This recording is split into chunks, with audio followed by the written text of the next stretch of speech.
اور باقی جتنے بھی انبیاء علیہ السلام اس دھرتی پر تشریف لاتے رہے،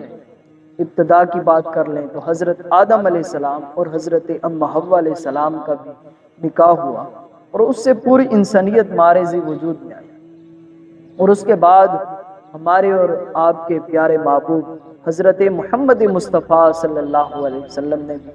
اس کائنات کے اوپر نکاح بھی فرمائے اور شادیاں بھی فرمائی۔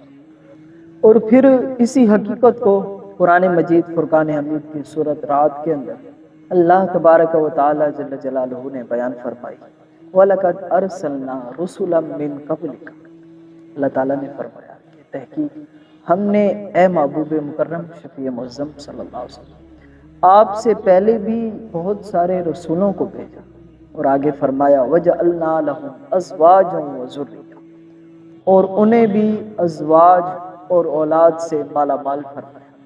گویا کہ قرآن مجید فرقان حمید کی آیات مقدسہ بتا رہی ہے